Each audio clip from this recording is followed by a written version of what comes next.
On considère la fonction f définie par f de x égale 5x sur x au carré plus 1.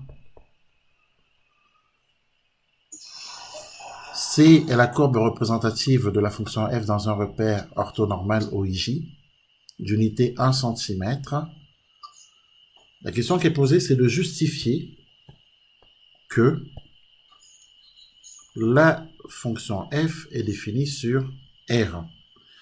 Eh bien, il faut penser que la fonction f... alors, qui c'est qui veut répondre à cette question? Elodie, comment on fait pour justifier que la fonction f est définie sur R? Alors, Elodie. Chloé. Regarde. Vas-y, oui. Alors, je t'écoute, on t'écoute. Bah, c'est par rapport au dénominateur, faut pas qu'il soit nul.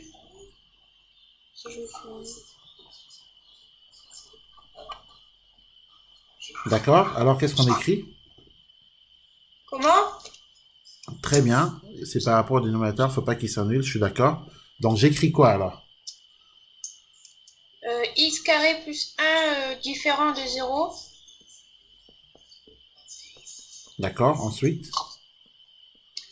Et comme on a un carré, on sait que ce sera toujours positif. En gros, x au carré positif, quel que soit le réel x, je suis d'accord. Ensuite? Et que on sait que si x égale 0, ce sera quand même égal à 1. Si x égale 0, ça sera quand même égal à 1. Là, j'ai pas compris là. Bah, parce que si on met 0 au carré, ça fait 0, mais plus 1, bah, ça fera 1. En clair, tu es en train de me dire que si je rajoute aux deux membres de cette inégalité le même nombre 1, Ouais. d'abord, le sens est conservé et surtout, ça devient strictement positif. Voilà. C'est ça en fait. Donc en clair, tu es en train de nous dire que x au carré plus 1 est strictement positif. Donc que ça ne s'annule jamais en fait. Oui. Quel que soit le réel x. Très bien. Donc, d'accord? Jusque là, tout va bien. Après, donc,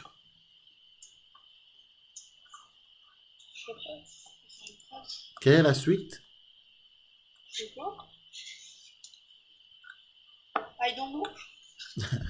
Darlene, quelle est la suite?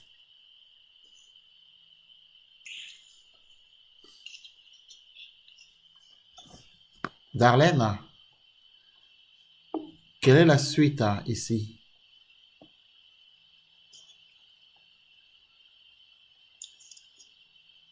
Alban. Pour le petit 2. Non, pour le petit 1 toujours, parce que c'est pas encore justifié. Il faut justifier que la fonction f est définie sur R. Alban, comment on fait là, une fois qu'on est arrivé là? Donc on a x au carré plus 1 strictement supérieur à 1. D'accord? Strictement positif plutôt. Oui, En revanche, supérieur ou égal à 1. oui c'est ça. D'accord? Et après? Ça ne me donne pas le domaine de définition.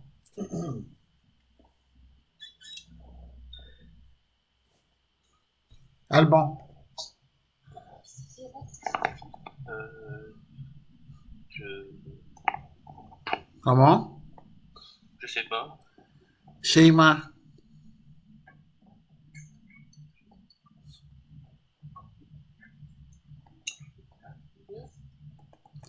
Alors, comment on fait là pour aller chercher le domaine de définition? Qu'est-ce qui manque là?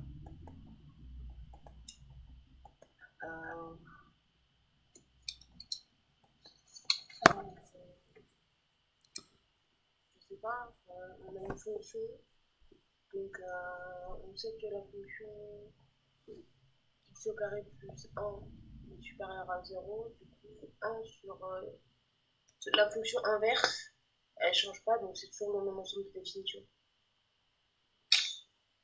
0 plus 1 J'ai pas très bien compris là, répète. En fait, on sait que x au carré plus 1 est défini sur R. Du coup, on sait que sa fonction inverse est aussi définie sur R. Certainement pas. La fonction inverse de quoi? De l'inverse de x au carré plus 1 défini sur R? Non. Oui. Non. Bah non. Et alors, l'inverse de x au carré plus 1 défini sur R, comment tu le sais ça? Pardon? Tu me dis que l'inverse de x au carré plus 1 est défini sur R. Oui. Et Oui. comment tu peux l'affirmer ça?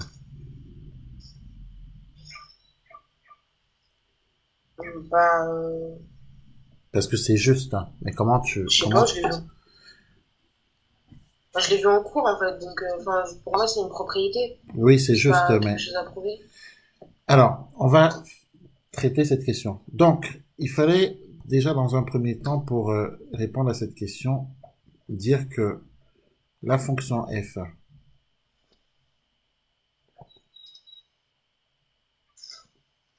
est une fonction rationnelle, hein, déjà. C'est une fonction rationnelle car elle est le quotient de deux fonctions polynômes. Et toutes les fonctions rationnelles sont toujours définies sur, enfin, du moins définies et dérivables sur leur ensemble de définitions. Alors, ou alors, on oublie la fonction rationnelle, on dit simplement que la fonction f est définie à la condition que son dénominateur s'annule pas.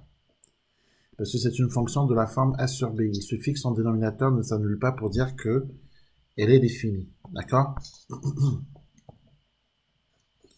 Donc on peut écrire que la fonction f est définie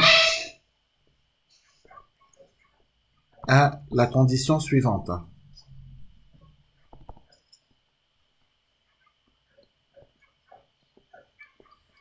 À la condition que son dénominateur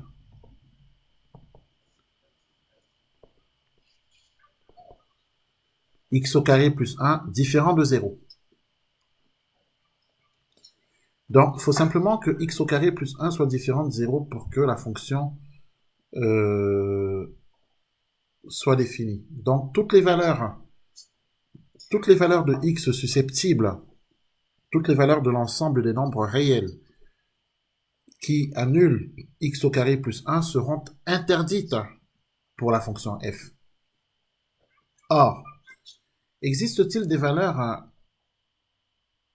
de l'ensemble grand R qui annulent x au carré plus 1? La réponse c'est non. Pourquoi? Parce que on vient de dire que x au carré est positif quel que soit le réel x, ce qui est juste, ce qui est vrai, que si on ajoutait 1 aux deux membres de cette inégalité, on obtient que x au carré plus 1 est strictement positif. Donc ça veut dire que quel que soit le réel x, x au carré plus 1 ne peut pas s'annuler. Il ne s'annule pas et c'est ça qui compte pour nous. Donc si x au carré plus 1 ne s'annule pas, ça veut dire que quel que soit le nombre réel, le dénominateur qui est ici ne s'annulera pas, quel que soit le nombre réel, x. Donc ça veut dire que le domaine de définition, ce sont tous les nombres de l'ensemble grand R. D'accord? Donc arrivé ici, on aurait pu dire que donc, quel que soit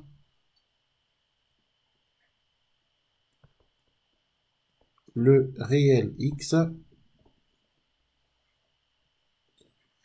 x au carré plus 1 n'est pas égal à 0. On en déduit que la fonction f est définie pour tous les réels x. S'il y avait un réel x qui annulait x au carré plus 1, on l'aurait interdit. Mais il n'y en a pas. Donc tous les réels définissent la fonction f.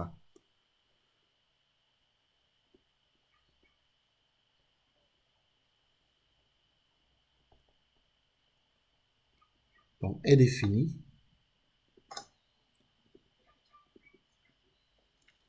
pour tous les réels x.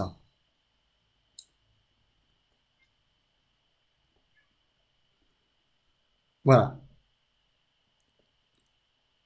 Donc, alors d'où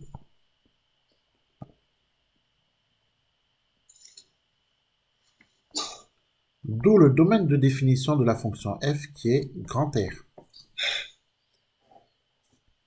Est-ce que vous avez compris là? Oui. Oui. Très bien. Il faut calculer f' de x. Alors, qui c'est qui peut me dire comment on calcule f' de x? Sheima. Étant donné que la fonction f est une fonction de type u sur v, il faut faire u'v moins v'u sur v carré. Très bien. Mais avant, on va dire que la fonction f est dérivable. La fonction f est une fonction rationnelle. Hein.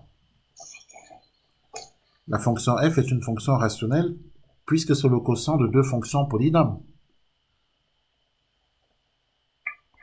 Et en tant que fonction rationnelle, elle est dérivable sur son ensemble de définitions, car les fonctions rationnelles sont toutes dérivables sur leur ensemble de définitions.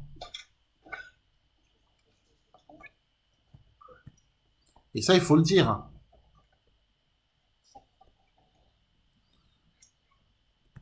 Donc, est une fonction rationnelle. Elle est donc dérivable. Prenez l'habitude de justifier de la dérivabilité d'une fonction avant de calculer la dérivée. Elle est donc dérivable sur son ensemble de définitions.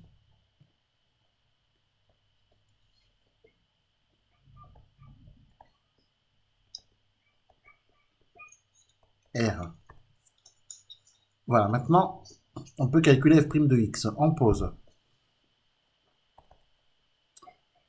u de x égale 5x, v de x égale x au carré plus 1. On a u' de x qui est égal à 5. On a v' de x qui est égal à 2x. f' de x, c'est u'v moins v'u sur v carré. On remplace. f' de x, c'est donc u'v, donc 5 facteurs de x au carré plus 1, moins v'u, donc moins 2x fois 5x, sur v au carré, x au carré, plus 1, le tout au carré. f' de x est égal. Alors, le numérateur, on doit le développer. Donc 5 fois x au carré, 5x au carré. Pensez à développer le numérateur ou à le factoriser. C'est l'un ou l'autre. Bien sûr, la factorisation en premier si c'est possible. Et si on ne peut pas factoriser le numérateur, alors on le développe et on le réduit. En revanche, ne jamais développer le dénominateur quand on calcule la dérivée d'un quotient. 5 fois 1, 5. Moins 2x fois 5x moins 10x au carré.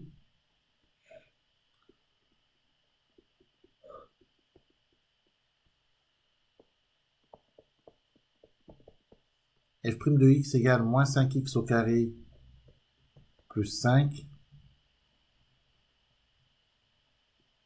divisé par x au carré plus 1, le tout au carré. Voilà. Voilà pour la dérivée f' de x. Après, bien sûr, si on veut, on met moins 5 en facteur, pourquoi pas.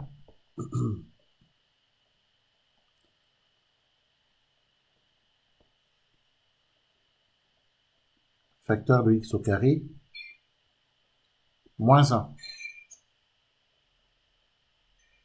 Sur x au carré plus 1, le tout au carré. On peut même, pourquoi pas, dire que f' de x est égal à moins 5 fois x plus 1 facteur de x moins 1, parce que vous voyez bien que c'est une identité remarquable. X au carré moins 1, c'est une identité remarquable. Sur x au carré plus 1, le tout au carré. Voilà la dérivée dans sa forme la plus aboutie. Et vous remarquerez que si l'on devait trouver le signe de la dérivée, et c'est ce qu'on va devoir déterminer à la question numéro 3, vous remarquerez que moins 5 est négatif.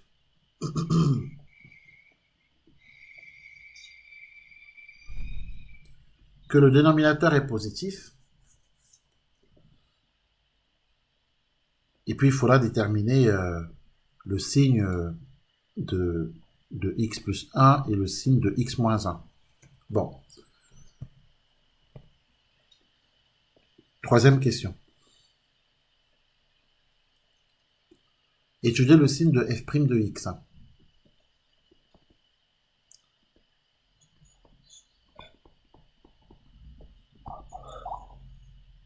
Alors qu'on soit bien d'accord, moins 5 est négatif. Le dénominateur x au carré plus 1, le tout au carré, est positif.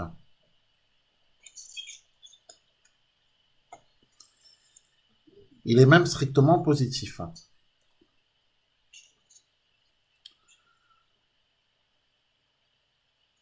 Le x plus 1 est strictement positif, enfin du moins est positif, quand x est supérieur ou égal à moins 1. Ce qui veut dire qu'on a le tableau de signes suivant pour x plus 1.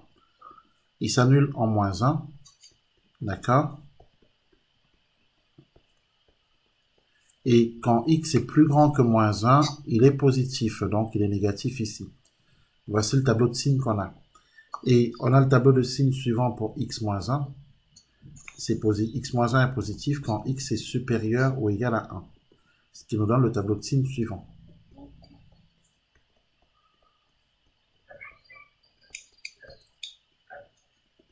Voilà. Donc là, on a tous les éléments qu'on va reporter dans le grand tableau. Alors maintenant, le grand tableau. On se promène sur grand R. On va placer les valeurs qui nous intéressent, c'est-à-dire moins 1, 1. Valeurs en lesquelles x plus 1 et x moins 1 s'annulent de façon respective.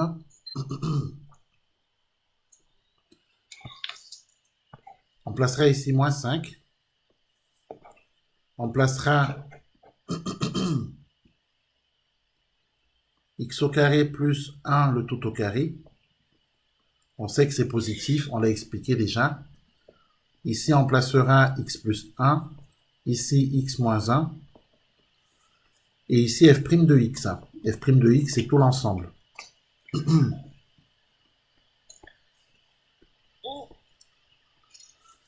Moins 5, on l'a dit, est toujours négatif. 1 carré est toujours positif, on l'a dit. En plus, x au carré plus 1, le tout au carré, ne s'annule pas. X plus 1 s'annule en moins 1 et c'est positif à droite, c'est ce qu'on a vu tout à l'heure. X moins 1 s'annule en 1 et c'est positif à droite. Donc négatif à gauche. Le f' de x s'annule là où x plus 1 et x moins 1 s'annulent, puisque x plus 1 et x moins 1 sont au numérateur. Donc f' de x s'annule ici et ici, c'est-à-dire en moins 1 et en 1. Le signe de f' de x ici sera négatif, car on fait le produit de ces quatre signes. Ici, c'est positif car on fait le produit de ces quatre signes, et ici, on est négatif car on fait le produit de ces quatre signes. Notre tableau de signes est rempli. On peut donc donner les variations de la fonction f.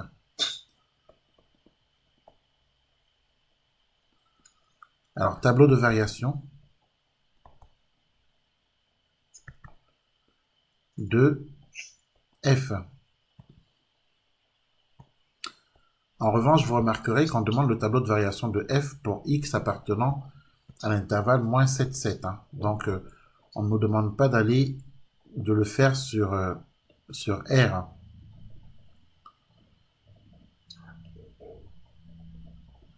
Du coup, le tableau de signes, on va également le faire sur moins 7, 7.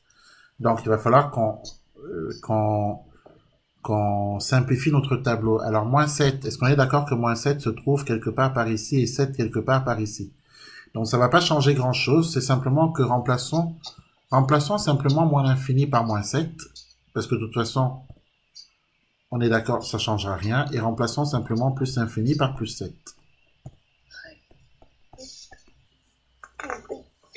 Voilà.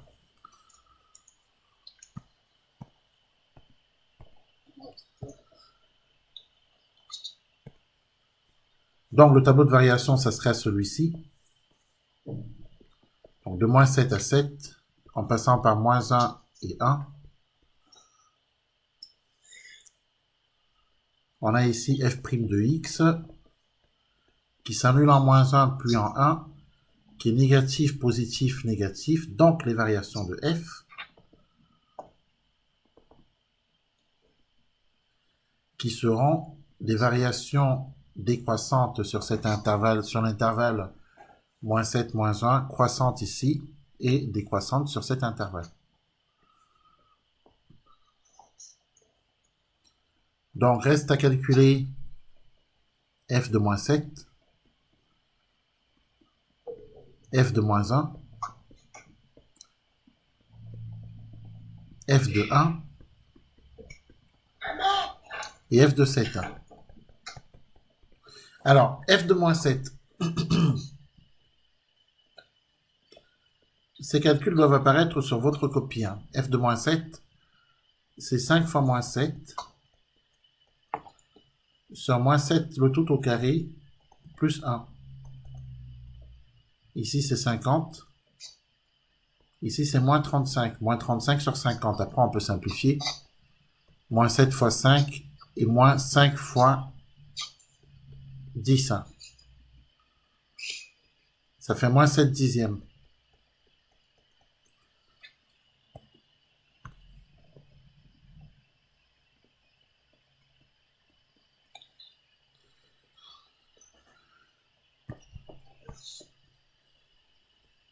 F de moins 1.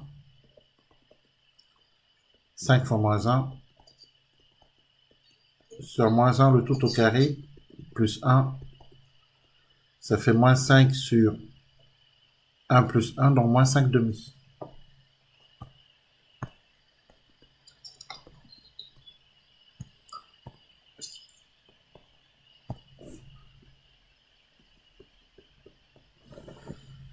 F de 1,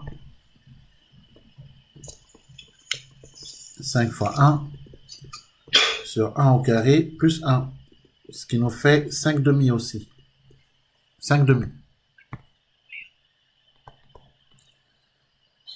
Et enfin, f de 7, 5 fois 7, sur 7 au carré, plus 1, 35 sur 50, c'est-à-dire 7 dixièmes.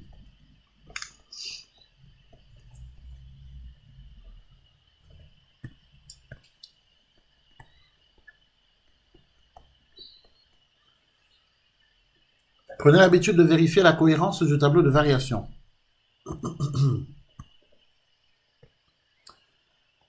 Moins 7 dixièmes, c'est moins 0,7. De moins 0,7 à moins 2,5, c'est cohérent puisqu'on descend.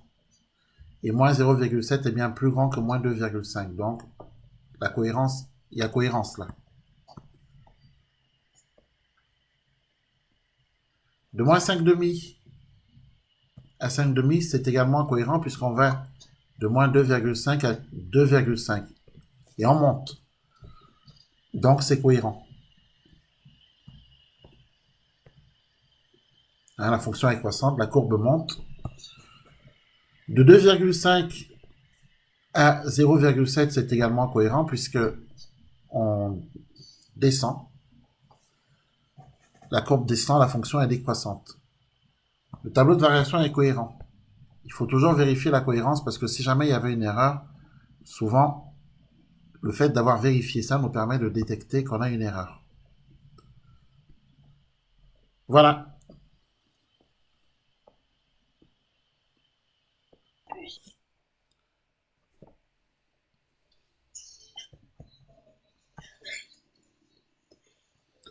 Alors, l'équation de la tangente, vous suivez l'équation de la tangente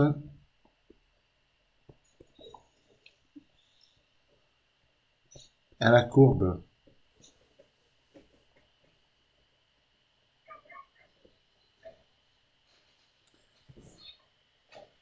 l'équation de la tangente à la courbe au point d'abscisse A.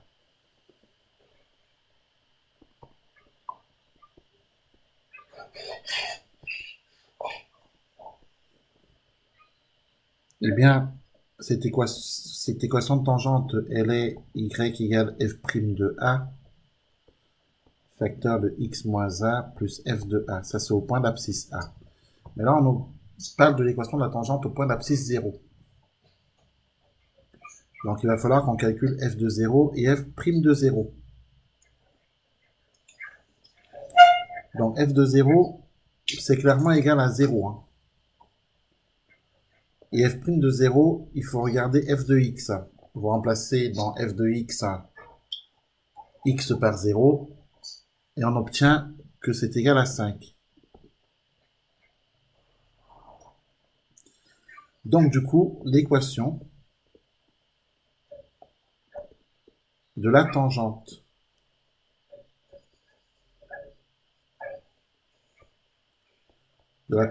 t à la courbe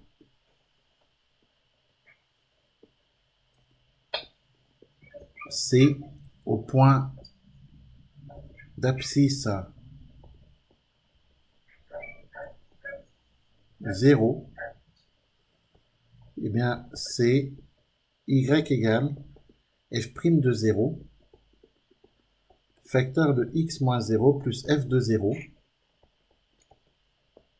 c'est-à-dire 5 facteur de x moins 0, donc facteur de x plus f de 0, c'est 0. Autrement dit, c'est y égale 5x. Voilà pour l'équation de la tangente. On demande ensuite d'étudier les positions relatives de C et T. Alban, ça signifie quoi étudier les positions relatives de C et T?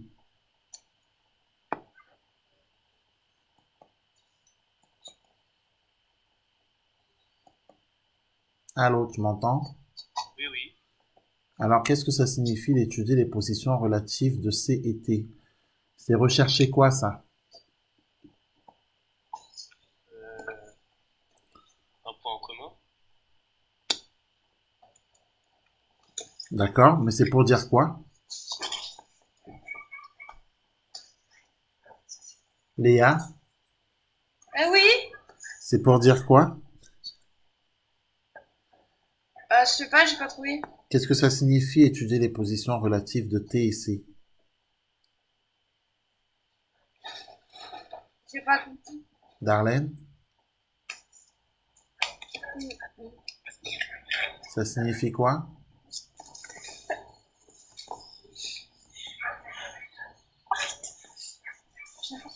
Sheima, Je sais pas. Étudier les positions relatives de T et C, c'est faire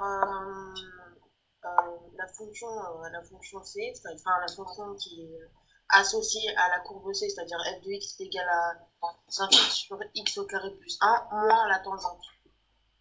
Donc ça veut dire 5x. très bien. Donc, il faudra bien sûr rechercher le signe de cette différence, mais ça signifie quoi les positions de C et de T? Ça signifie quoi position de C et de T? C'est quoi ça, cette histoire de position là? Quand l'une est au-dessus de l'autre. Tout à fait. Quand... Tout à fait. Donc en fait, on cherche à savoir quand est-ce que la courbe C est au-dessus de T et quand est-ce que la courbe C est au-dessous de T. C'est ça qu'on cherche quand on parle des positions. Quand est-ce que l'une est au-dessus de l'autre et au-dessous de l'autre.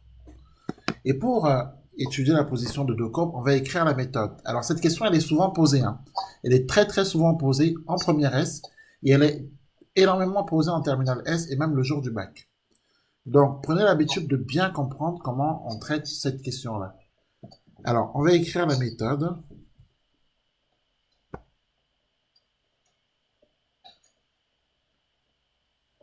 Alors méthode.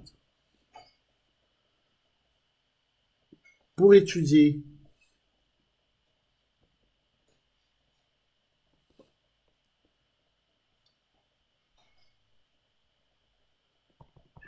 la position de C et de T,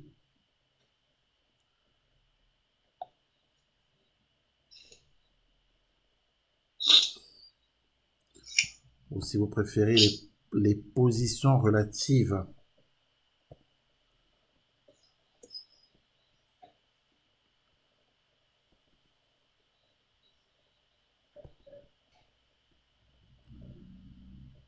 de C et de T,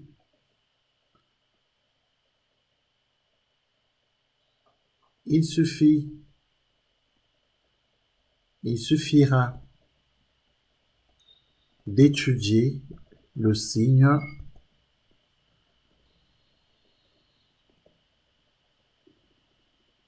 de la différence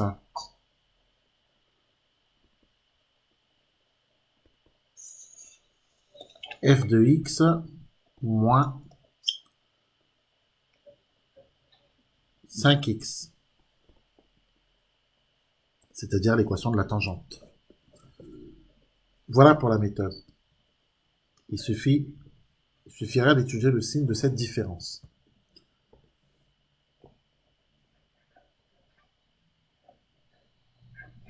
Alors, évidemment, si vous obtenez que f de x moins 5 est strictement positif, eh bien, cela permettra de dire que la courbe qui représente la fonction f est strictement au-dessus, d'accord? Ça voudra dire qu'elle est au-dessus et strictement de la tangente.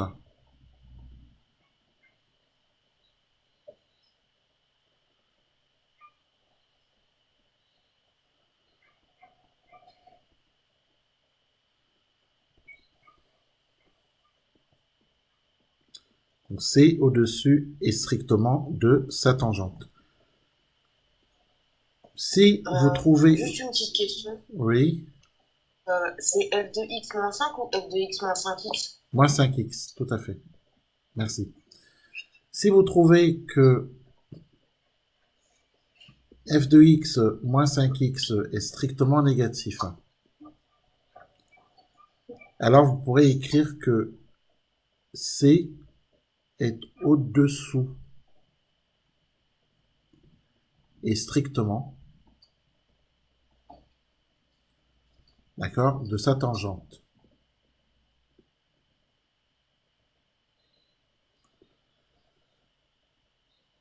Dernier cas de figure, si vous trouvez que f de x moins 5x est égal à 0, alors C et sa tangente se croisent.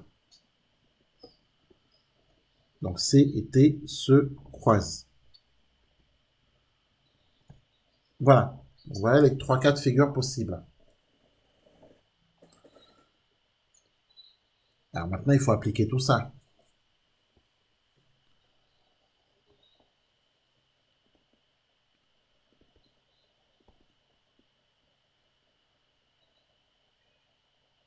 On cherche le signe de f de x moins 5x.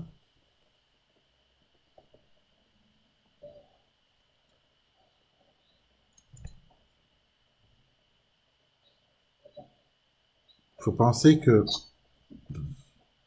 f de x moins 5x, c'est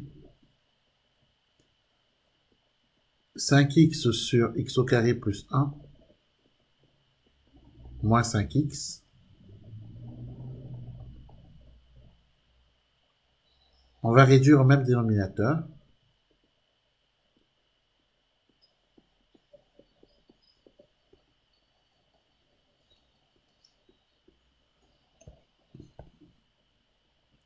Un facteur de x au carré plus 1, facteur de x au carré plus 1.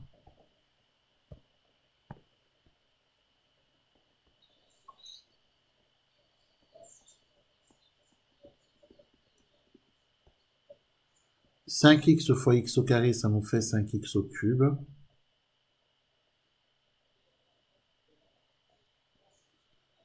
Moins 5x. Alors, plus 5x.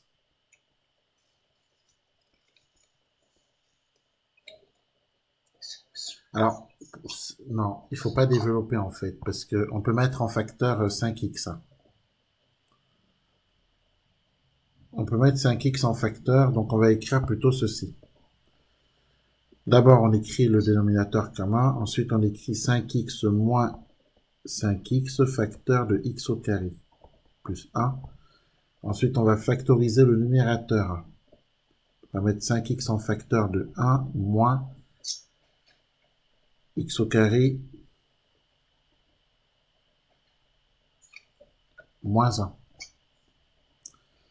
Puisque 5x fois 1, ça nous fait 5x. Après, on a 5x fois moins x au carré. Et après, on a 5x fois moins 1.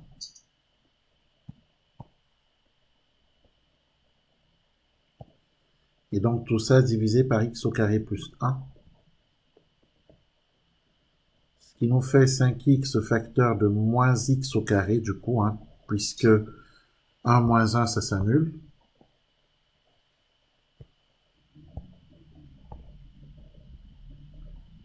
Sur x au carré plus 1. Alors, le moins, on peut le sortir, ça nous fait moins 5x fois x au carré sur x au carré plus 1.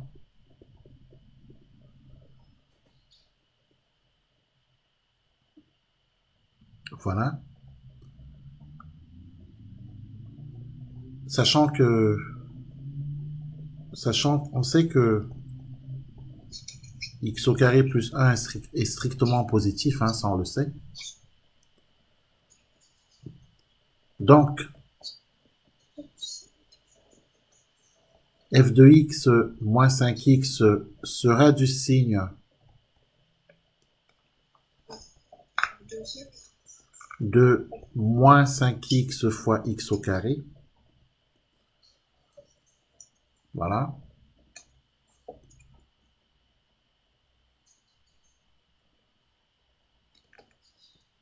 Et là, on peut aller rechercher le signe de moins 5x fois x au carré. Bon, déjà, x au carré est positif. On peut même faire un petit tableau de signes, c'est pas interdit. X au carré s'annule en 0, moins 5x s'annule en 0. Alors, moins 5x s'annule en 0, x au carré aussi. Après, ce qui nous intéresse, c'est le produit. Le produit également s'annule en 0.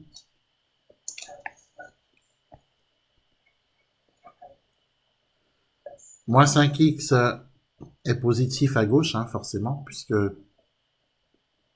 ça paraît évident d'ailleurs. Négatif à droite. X au carré est toujours positif, c'est un carré. Le produit est positif, le produit est négatif. Maintenant, on sait que...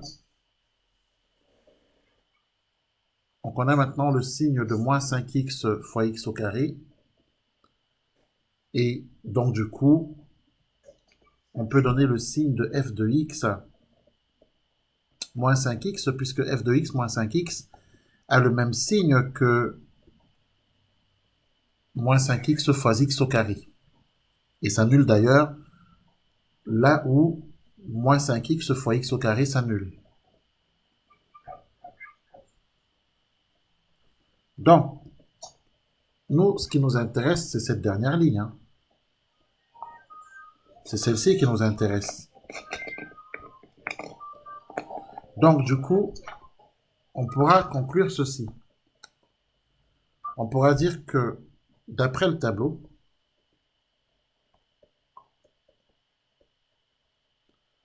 de signes,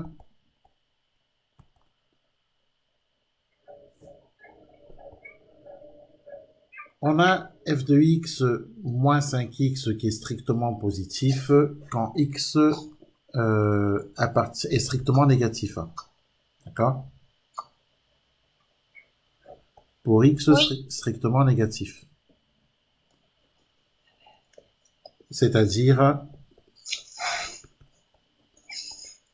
f de x strictement supérieur à 5x.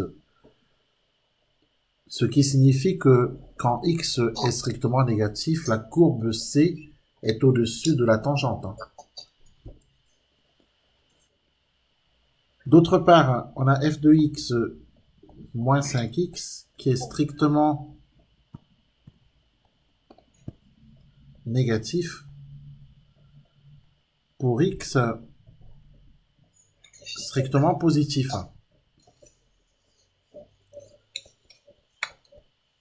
C'est-à-dire f de x strictement inférieur à 5x. Ce qui signifie que quand x est strictement positif, la courbe C est strictement au-dessous de sa tangente. Donc du coup, on peut en déduire les positions là.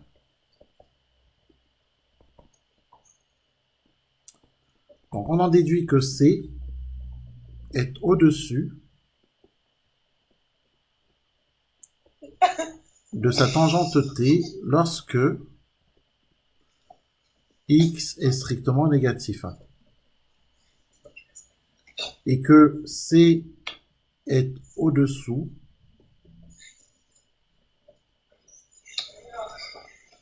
de sa tangente lorsque x est strictement positif. Voilà pour cette question.